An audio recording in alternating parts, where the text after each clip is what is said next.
Perry. KTUI time is 10:05, and the current temperature is 35 degrees. I'm Sam Scott for KTUI. Hey, good morning and welcome back. Here we are live at the White Mule Winery on the high plains of Gasconade County. 37 degrees here at airtime, 37 cloudy degrees and some few flurries around this morning. And a wet week we have had. I don't know exactly how much, but I'm fairly sure that we had inches again this week because the creeks are running and the ponds have filled up actually last week on the 2 inches we had, and that wasn't a whole big area because I talked with a lot of people, but we had around that last week, and now this week I think my gauge is not so accurate because I looked at it yesterday and it's one of those huge gauges that you can see from a distance. And I drove past it and it was between 2 and 3 inches.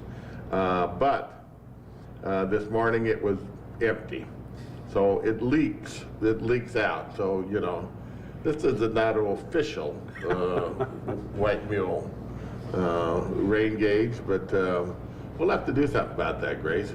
I'm going to get you another new one for your birthday, because that was your birthday gift this year. I know, but that's still October, so it'll be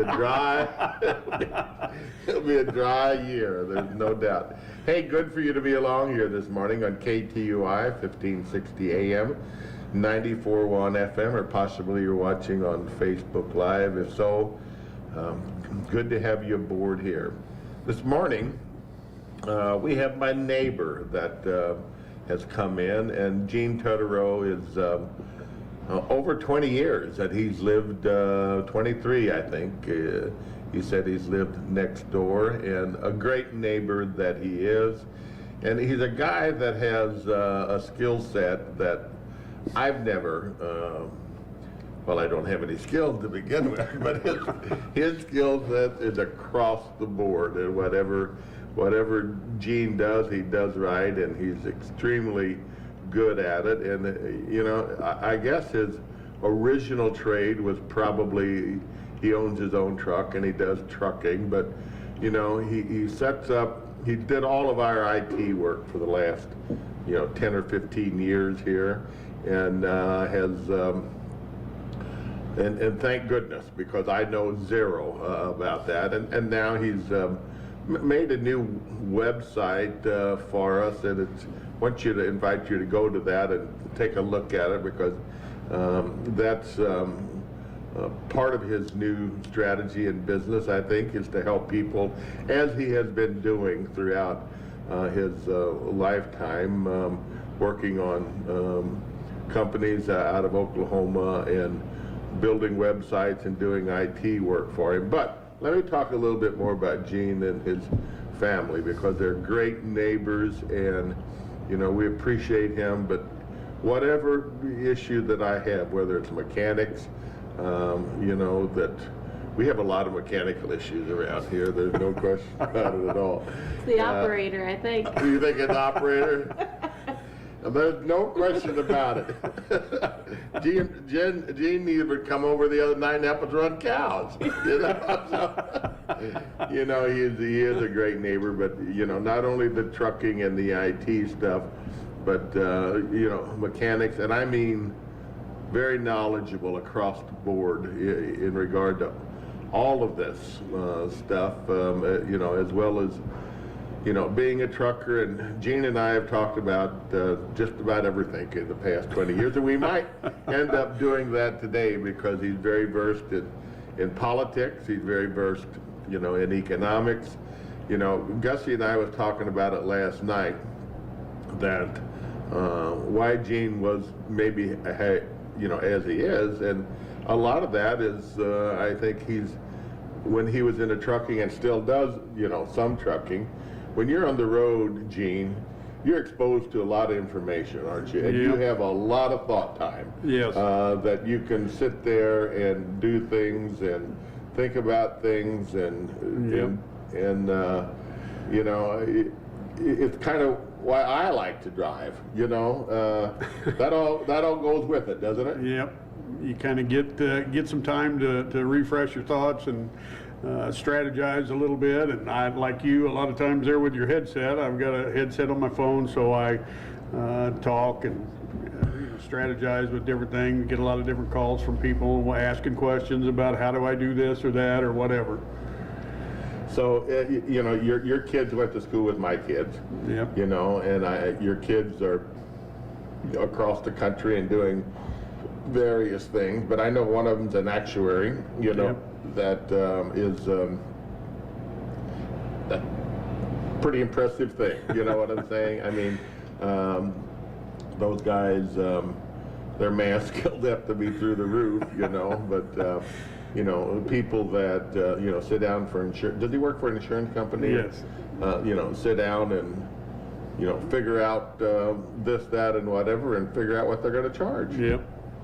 So Yeah. that's a heck of a career. Yeah, we have talked about that quite a bit, and I said that's one of the jobs, I guess. If you look, I tease him about they can never be 100% accurate.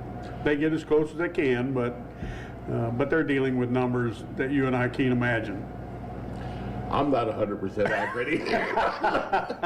Let's not spread that around too much, Grace. I like your rain gauge. You're just about as accurate as your rain gauge. Yeah, I don't even get in the ballpark sometimes.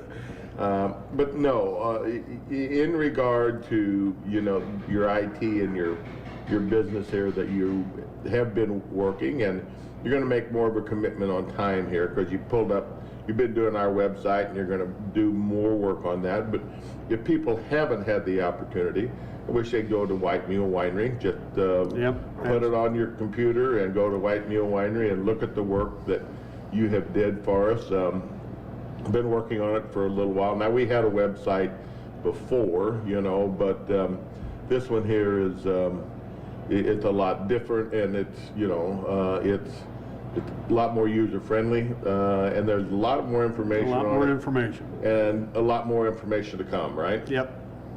So, you know, eventually, you know, looking at, you know, getting a store on it and those kind of things, you know, down the road as we continue to go. But talk about just a little bit, Gene, what it takes to put a website together, or, you know, I know we just flipped it. What did you call that one? Right, it's flipping it from one site to another.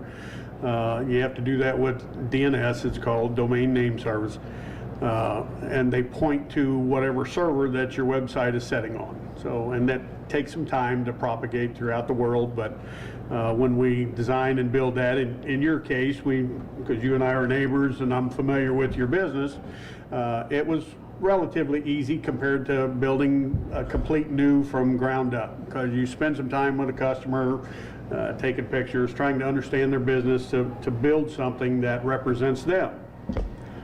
And it does. I mean, when you look through this, it's you know, the pictures will depict who we are, and the stories depict, you know, who we are, and having people have access to that is extremely important, because I think it gives them a little insight.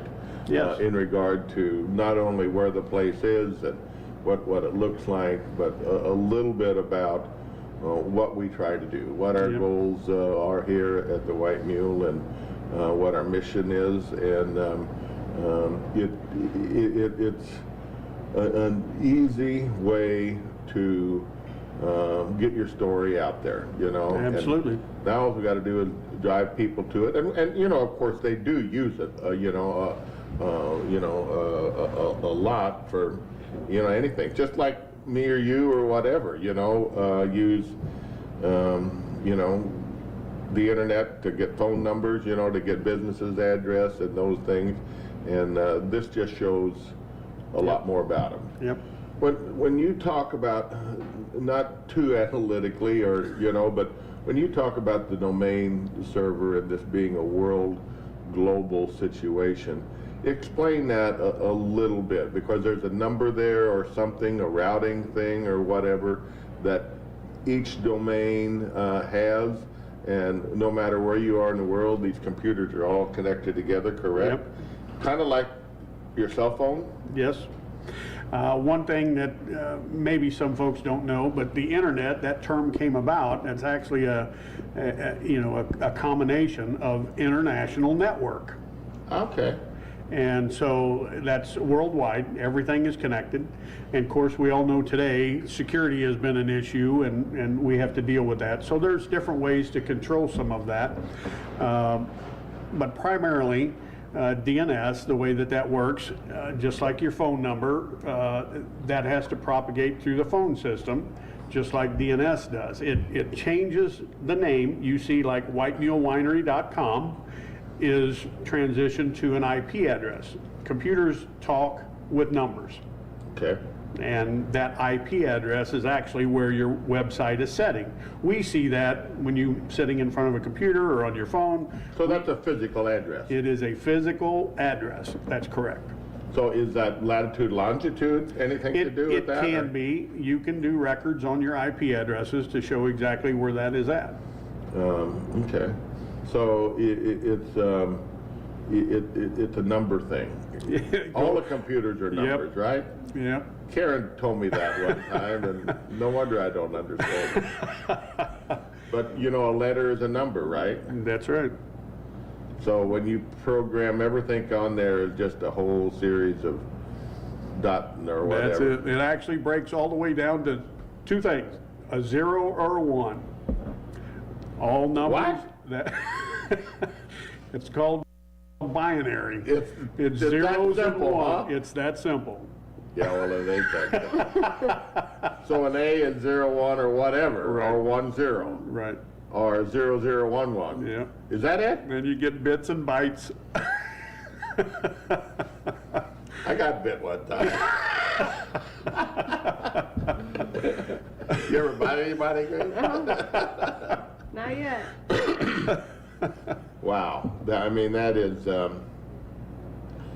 it's just way, of course, way over my head, but technology is just amazing to me. I mean, even the telephone and how that works and whatever, it is just, I'm glad it's there, but I don't understand it. And, you know, we're going out over the radio waves today, from here to Sullivan to the tower, right? And then out and then pick that stuff all up. And Pretty amazing. It is, there's no question about it at all. So, you know, you have put together, I know in your other business, which is the trucking business, I know that you worked for several years putting together a program for your trucking company that was really pretty unbelievable, where you used all this technology, you know what I'm saying, to conceptually took an order that they needed to go to XYZ to pick up something, and whatever that something was there.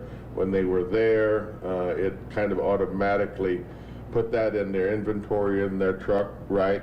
And said where it has to go from there. And when you tracked that truck as it was going from here, there to yonder, correct? Yep. And then when it got to yonder, it spit out a bill, correct? That went to their, I call it I don't guess it's POS, but whatever it is. Accounting system. Accounting, you know, QuickBooks or whatever it was, and says XYZ has been delivered here. So that caused the bill to come out and be sent to the customers or whatever. And then, and you did all of this. And just a little bit of what you told me was that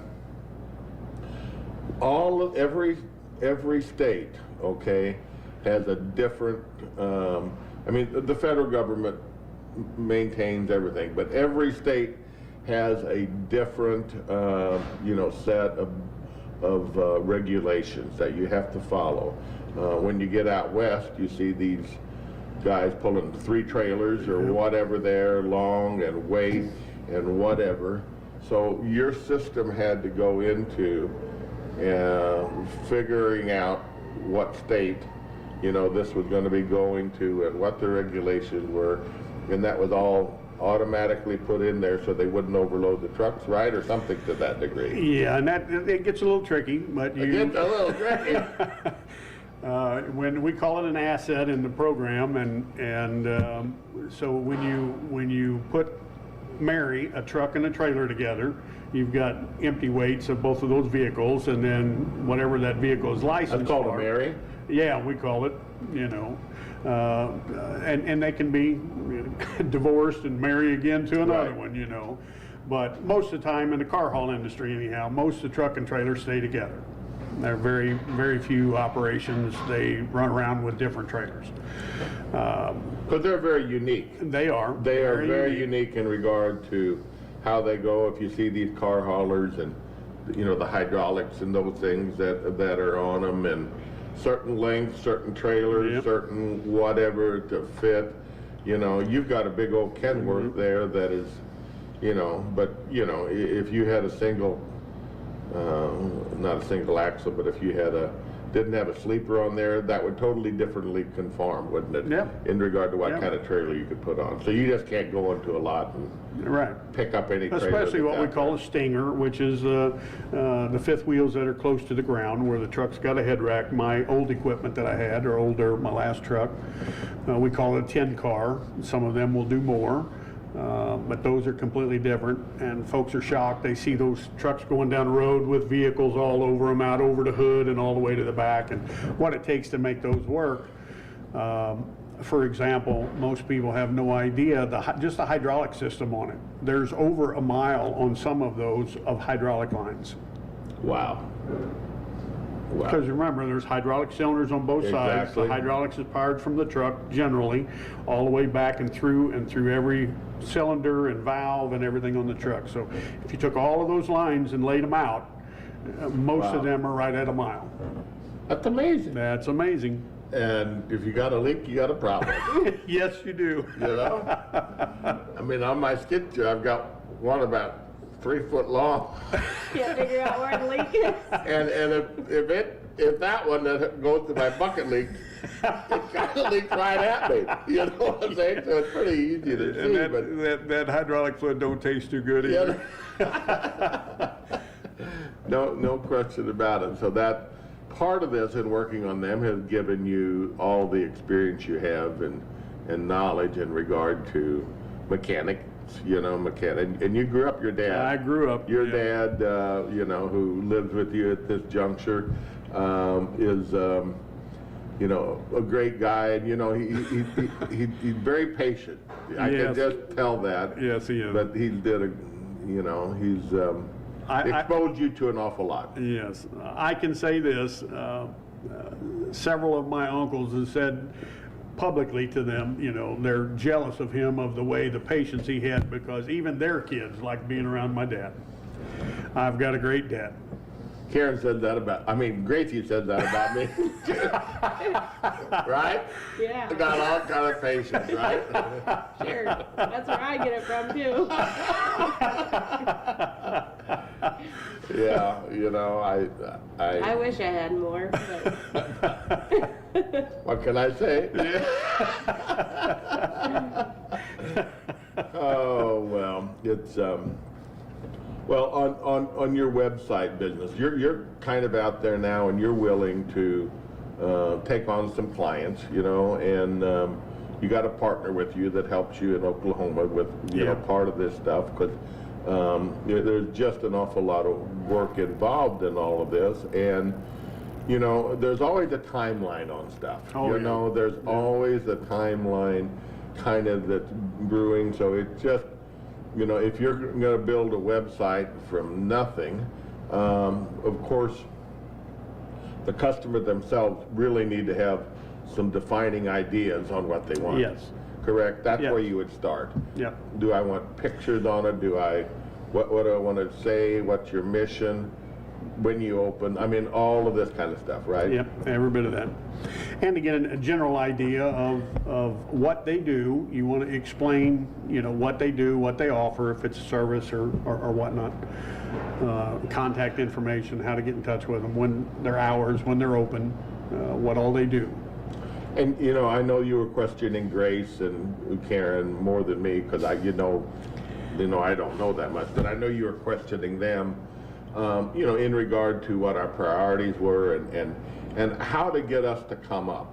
Okay, so if you're going to Google, you know, steak place at Rosebud, it's pretty easy, you know what I'm saying? But if you're, I guess it is, I don't know that, but if you're in the state of Missouri and you want to look at, you know, that, certain things make things pop up, right, on the internet when you go and Bing something or whatever, it's going to come up and A, B, C, D, E, F, G, number of places that's going to do that, right? Yes. There is a term for that, and they call it SEO, which is search engine optimization. Write that down. SEO. There you go, SEO. So,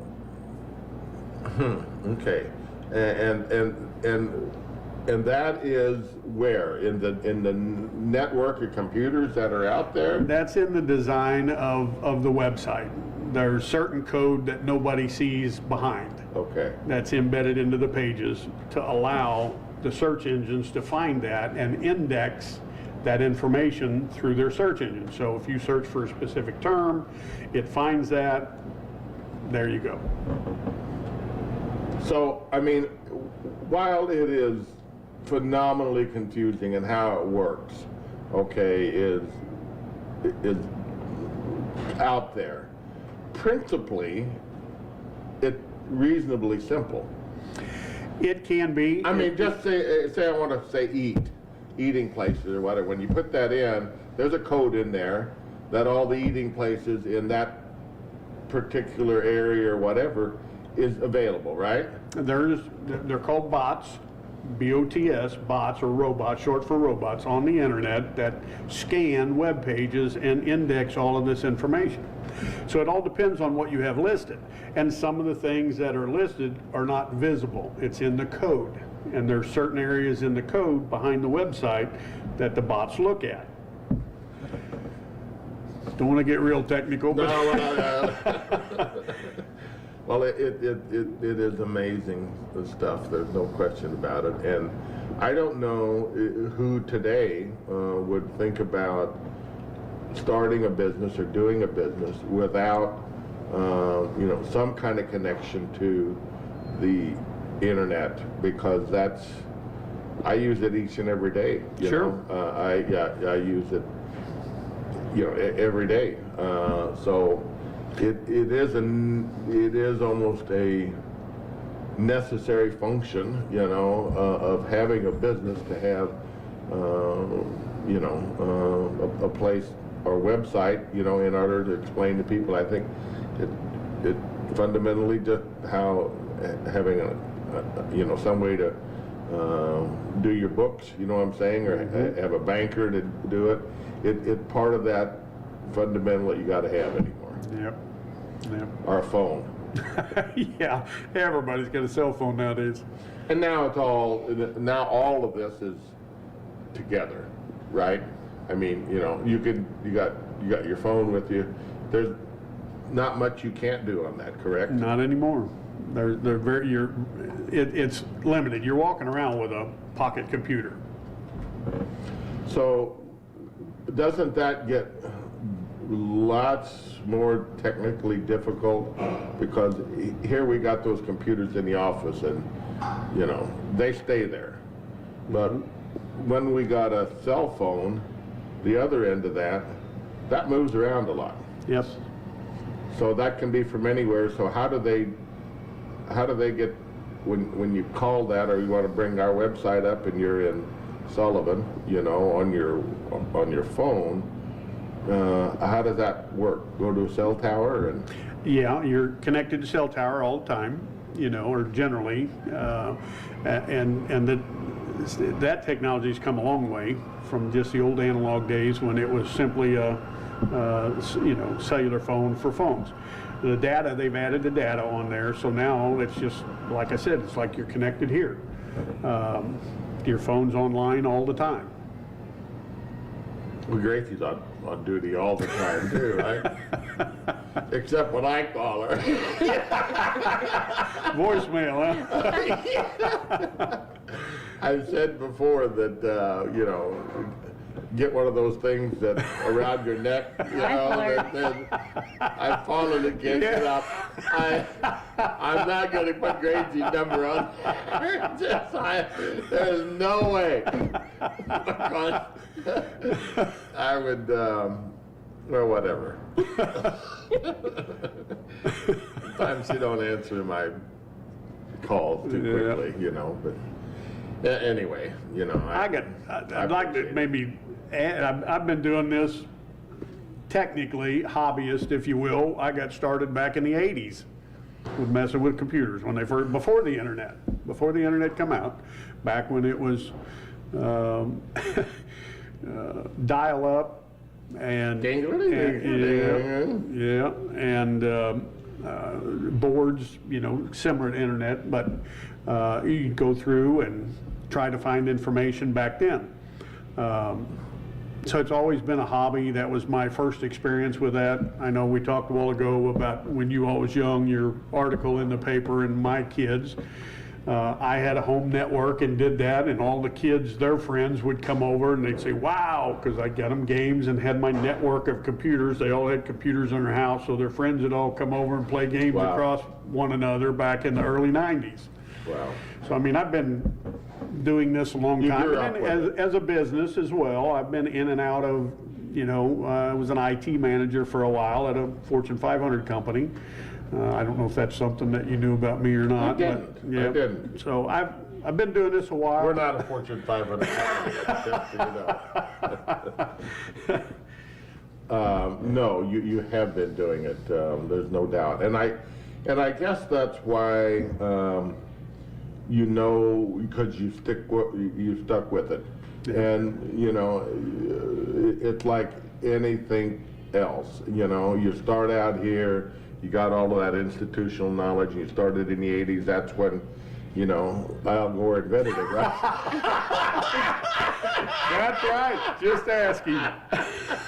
I knew I was going to throw politics in here a little bit. Yeah, he was sitting there for a couple months of college boy. He was sitting around one evening, and they said, well, let's invent this internet, you know? But, you know, it gets layered and layered and layered, but once you understand where you started and the fundamentals of this, I don't know if it gets any easier, but it's just part of your institutional knowledge. Which trucks and computers has been my life, really. You know, I've been in and out of both of them for several years, and they're tied together. There's not a trucking company that I know of in the world, probably, that doesn't have some kind of computer system. Absolutely. I don't know how a business like that could survive if you didn't have those capabilities. You know, and the trucking industry as a whole, Gene, went through a lot of transformation. I mean, when I was in the 70s, I worked at Buford Transfer on the dock, you know, and things were different in that business, you know, than they are today. That was totally regulated, you know, by the government, so you could only haul certain kind of things and you could only go so many places or whatever, and that was all secured, you know, in regard to what your territory was like and where you could pick up and where you could deliver. And but you know, it's totally different today, you know what I'm saying? I mean, there's a lot of regulation, not necessarily territorial, and there might be some of that, I don't even know, but it changed considerably since the 70s. Oh, yeah. No question on how they do that. And you're an independent, so you know, just trying to find people to work has been an issue the last 3 to 5 years. Yes. You know, and really gotten worse since COVID. Yeah, I could see that, you know, but you know, I don't know why that is. I mean, COVID changed an awful lot of things in regard to how we order things, you know what I'm saying, and how we ship things. So, you know, I mean, obviously that You know, if you went to the hardware store, you know, all the nuts and bolts were in one place, you know what I'm saying? But now you can order a bolt off of Amazon, you know, one at a time or whatever you desire there, and they got to be delivered to all of those particular destinations other than just one. So it's pretty complex, and it's a growing business, you know. Has there been a slowdown because, you know, of the economy at this juncture, or the consumer still buying? Oh yeah, that's still there. A lot of that related to driver shortage because of COVID. If you've never lived on the road, it's hard for people to imagine. When COVID hit, drivers they couldn't stop and get something to eat. They had restaurants was shut down. You'd have to walk in. You might get a hot dog. You might get something like that, you know. But you'd have to go eat in your truck. You couldn't even sit in anywhere. You couldn't get a place. So you was 24/7 in that truck. You didn't get a break from nothing. You know, drivers used to. A lot of the larger truck stop chains has got driver's lounge, so you can get out of the truck and sit down and relax. And a lot of that was not available. It's coming back. You know, so it's helped tremendously, but that was a lot of the negative side of COVID for trucking. The drivers just had very little options. That's, you know, I never considered that, you know. Yep. I mean, obviously that's, you know, the restaurants closed up. You could get fuel, but you know, and those kind of things, but. And even showers, people don't realize you're living in the truck, you got to stop and shower from time to time. So you could go in and shower and you had to leave. You had to go out and get in your truck. So there was no relaxation outside of the truck. I mean, a lot of guys would try to sit outside, but depending upon weather, you know, and different things. So it was a challenging time for the trucking industry as a whole, not any particular segment of the trucking industry, but as a whole. You know, it's a totally different world out there for them guys, isn't it? I mean, you know, many of those live on the road, you know what I'm saying, go from A to B, and don't, you know, some of those coast-to-coast guys don't get home, even if they got one. You know what I'm saying? I mean, but they're out there literally living on the road. But, you know, some of them, if I look at the back of your truck, it's not that bad living. You know what I'm saying?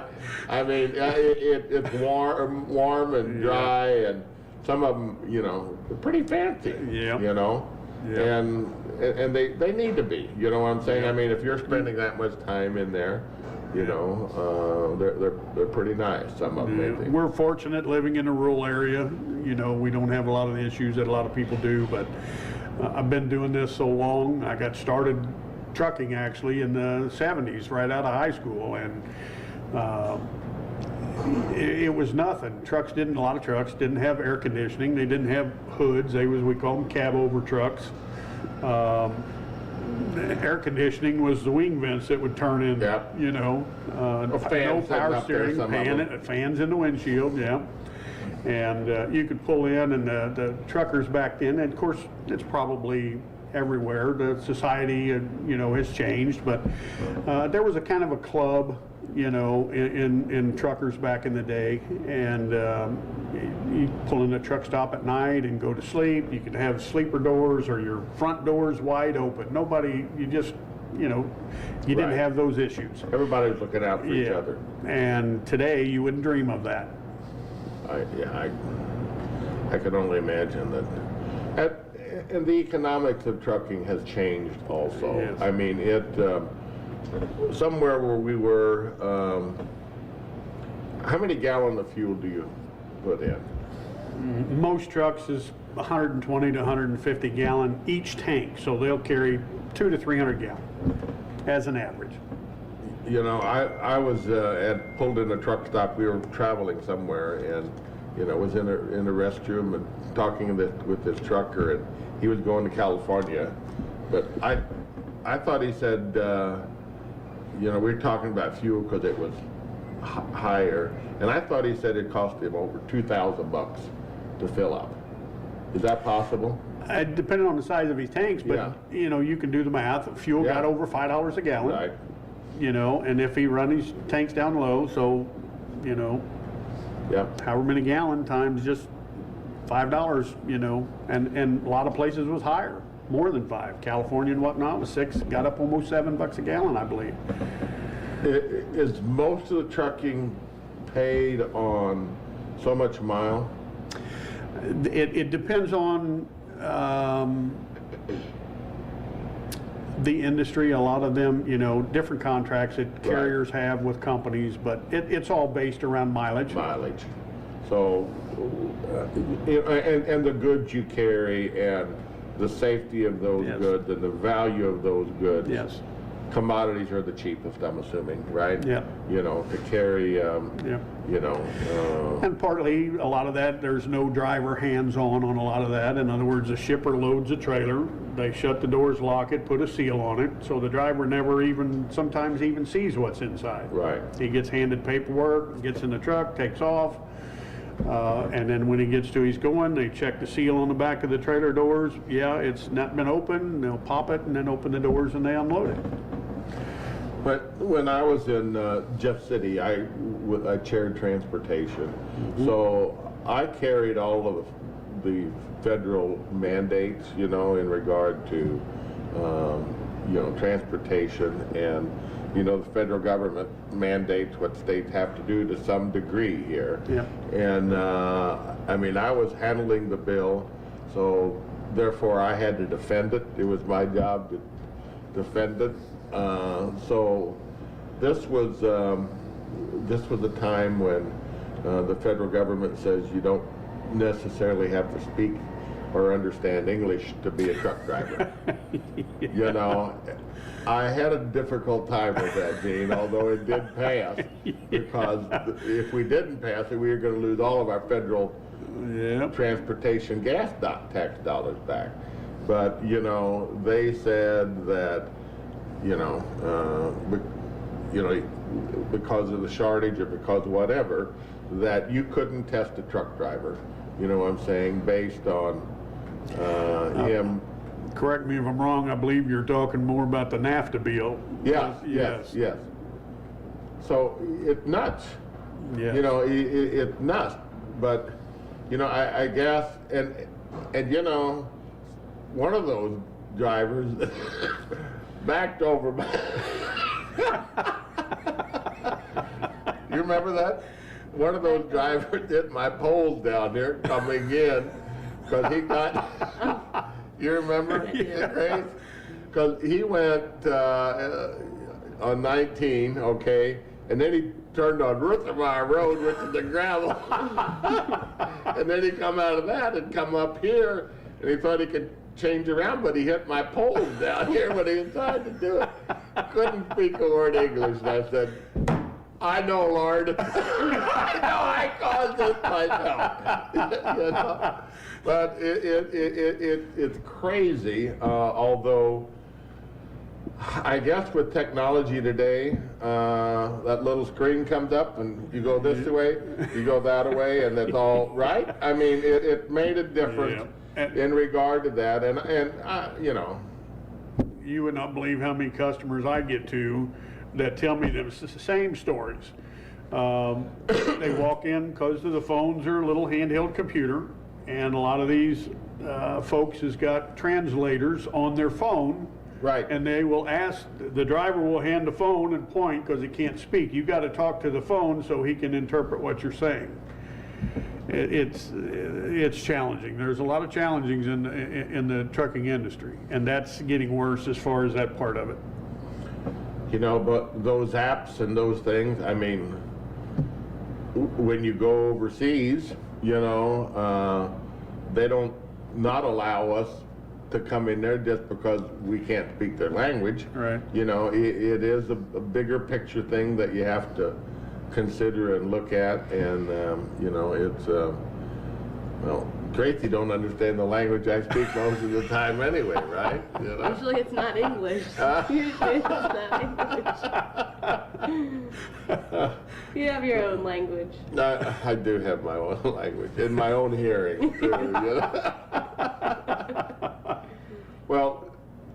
suffice to say that transportation cost and transportation of goods are not going to go down in the future. I mean, because we've changed so much of the things, you know what I'm saying, in regard to delivering at home, you know, there's more cost involved and all of those particular issues.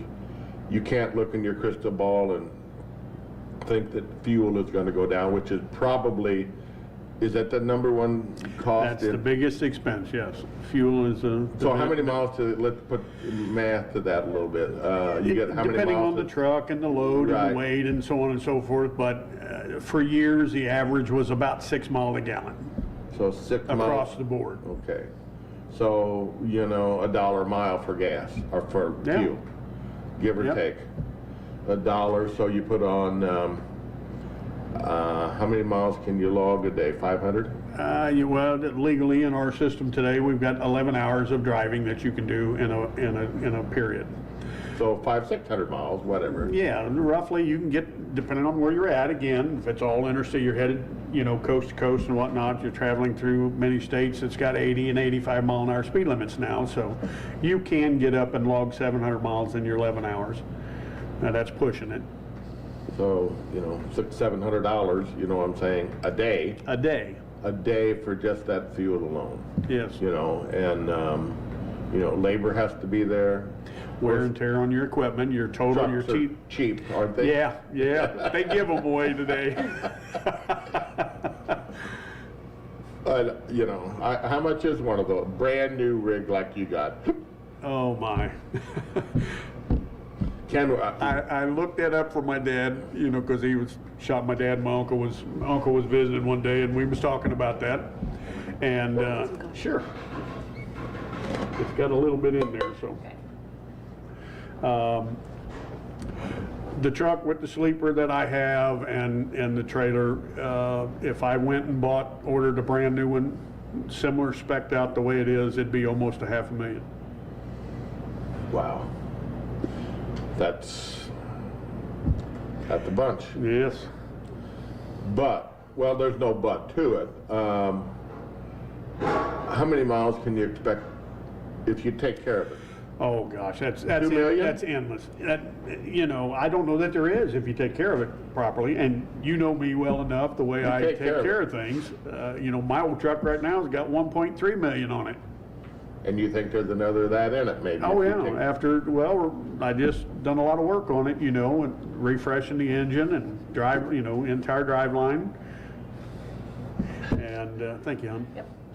And I wouldn't be afraid. I'm not afraid to go anywhere in it. So it's a huge investment, you know, but it's a professional kind of thing, so it's going to last a while. Yep. You know, your investment's going to last a while. But, you know, and the labor, you know, I mean, these truckers now, they're advertising, you know, some reason. I mean, you're gone. Well, sometimes you're gone, you know what I'm saying, a lot. And you got to live out on the road, and that's expensive. But some of these truckers, if you look at their little box in the back, you know, they're 6-figure, you know, right? Yeah. Which, you know, I'm not saying that's, you know, it's just the way it is. You know what I'm saying? If you got to eat out there every day, you know, because that's, you know, Gene, that's one thing when we look at this inflation, you know, situation, that I don't know how we can really get a handle on some of this stuff. Yes, gas can come down, but the still, when we introduce new technology, you know, electric or whatever, that's going to have an upfront cost that's going to be through the roof. You know what I'm saying? To put the new infrastructure in that is absolutely needed. So, you know, when we look at those kind of things, they're going to be a lot more expensive in the future. You know, I'm talking 5-10 years down the road, a lot more. And, you know, I seen this morning on what food costs, okay? was going to be, well, transportation is a huge thing in food, but that's not the only thing that we're going to be looking at. If you look at the cost of ground across this country and what it did in the last 5 years, and then you also look at the age of the farmer, you know, that is out there doing it, that land is going to be transferred over to somebody else that's going to have to pay a lot more, you know, for that land than this original farmer had to do, and on and on and on and on. And the input cost, there's not going to be no relief in $2 eggs. I mean, maybe short term, you could have a bump or two in it, but who's going to do this, and who's going to be able to, you know, right now, most of the farms out here are living off of their equity. Yeah. You know, they're absolutely living off their equity, you know, and a minimum amount of equity there. But the next generation can't do that because they don't have no equity. They're going to have to go buy this land. They're going to have to buy all the equipment they need and the cattle they need and do whatever. So there's no, I hate to say it, but there's not going to be much relief in the food price, and especially when you go to a place like the restaurant or those things, because the labor is 2/3 of the cost. You know what I'm saying? I mean, other than the food cost.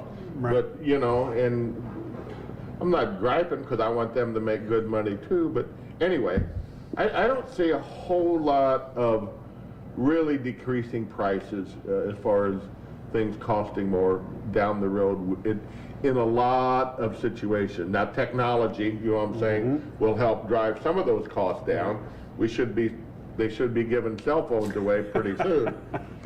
You know, but anyway, you know what I'm saying. Yeah. You agree with that? Yeah. I'd ask, where can I still buy $2 eggs? I think they're higher than that even. Are they? Yeah. I don't know. what I the can exact tell you, are, but- when I buy them, I buy a case, you know, the 60 count, the little, it's $20. Really? Yeah, used to buy them for $6 or $8. That 60 count, you know, like restaurants, I usually buy them. I was gonna say, I think Cases like they're that. like $6 a carton now. Yeah. Yeah, it's Yeah, great. it's, I mean, I don't follow that stuff very much, and I know what things cost here, you know, but, you know, we went out locally last night and just had hamburgers and, you know, whatever, and the family went, you know, of course, Gracie picked up the tab, but, you know, and the kids and whatever, and I'm not, look, I am not complaining, but it's one of the few times that I mean, we always buy, but Karen usually always does that, and I happen to have the credit card that I looked, and, you know, there was, you know, and the kid had a couple of beers and I had one or whatever, but we didn't, No. just, you know, one or maybe two, I don't know what you do, but me and Mom, you know, but I think it was like $160, you know what I'm saying, for hamburgers and, yeah. you know, I mean, salad, hamburger, it was good, Yeah. but, you know, and we tip well, or I always do, because I know how hard they work here. Yeah. And they all do. But, you know, you scratch your head a little bit. Karen's going to go back to paying from now on, because I don't want to know. Eggs are still $2 a dozen. So, it's just a different world. Yes, it is. Yes, it is. And, you know, they're not, those people in that business aren't making a killing either. There's, you know what I'm saying? They're very marginal. I mean, the restaurant get crushed from every side, you know what I'm saying? And it's one of those things that we're going to have to deal with and do whatever, and until something else is figured out, you know. And if we all have to start putting diapers, you know, and Those are and expensive have too. mask mandates on our cows. God, Gracie, you're gonna You're gonna, ooh.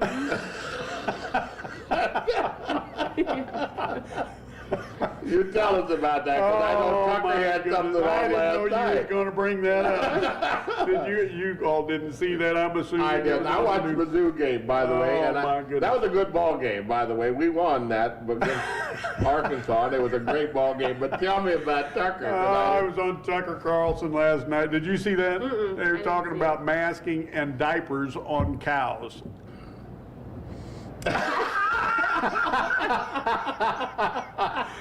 I'm like, oh my goodness. Oh, golly. Well, all for the environment. You know what I'm saying? You know, it's crazy, you know, where we are and whatever. And but, you know, there will be, issues that we're going to have to handle, you know, in regard to all of this stuff, you know. But I wish this global warming would just go away. And That's a whole nother topic. Yeah, we ain't got time to go into that. We got to go change diapers.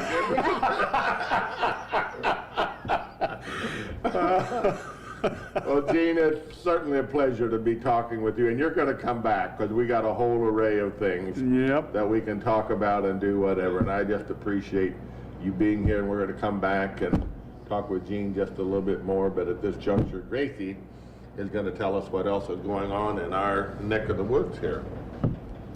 Alrighty, they're having a bingo night Thursday, January 19th at the KTUI Hall in Cuba. Bingo will start at 6:15. They'll also have a raffle for a 65-inch TV. Interstate Regional Stockyards is having a special cow heifer sale Saturday, January 28th, starting at 1 o'clock. Bring your own mask. In diapers.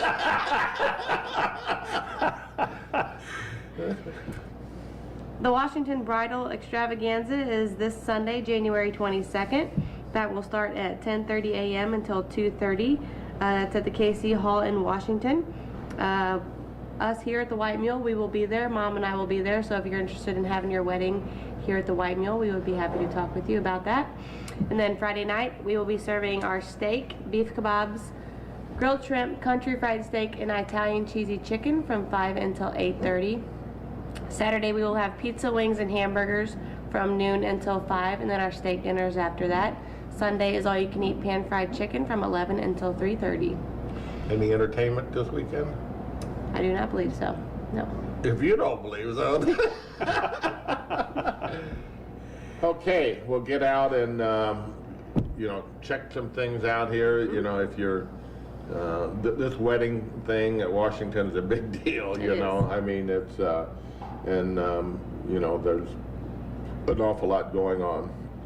Gene Tutterow, you're welcome back this afternoon to work on it. Well, thank you for having me. I appreciate enjoyed that. it. You know that. You know we're We dang appreciate good- you too. We're dang good family. We are family. Yep. You know what I'm Yep. saying? And I appreciate you and Debbie. And it's all good. So Gene will be back with us on KTUI 1560 AM, 94.1 FM. And Grace, what else we got? I believe that's it. Next week, we will have Sherry Durbin here from the Okay, Owensville Chamber of Commerce. Okay. Mhm. You knew I was thinking about that, I didn't did. you? You know? All right, God bless you, and we'll talk with Sherry next week, Chamber of Owensville. Yep. And there's a lot going on in Owensville right now. If you look, there's a lot of new building going on Yes. right there, and we'll get into the details of that. And that's all good stuff. They'll be needing computers too, Gene. So, Good and, deal. And if anybody's out there listening, email us through our website. We'll get a hold of Gene for you, or you got to not. Well, that's the best way of doing it, ain't Yeah, it? and I would like to say too, as far as your website, I want to let everybody know there's a calendar on there for the events that'll be coming up. and Charlie was concerned about this, it's empty now because it's new. That still has to be input. So Okay. don't be shocked when you go into the calendar and don't see any events yet. It'll be there. It will be there. It's coming. So, and the other thing, there is a contact form there. So if you have any comments about the website or anything, or want to get in touch with them, just fill that out and it'll get to them. Thank you, Gene. Thank you, Grace. God bless you, and thank you for being along today, and we'll see you next week. Of who bear the responsibility for what took place, that there should have never been live ammunition on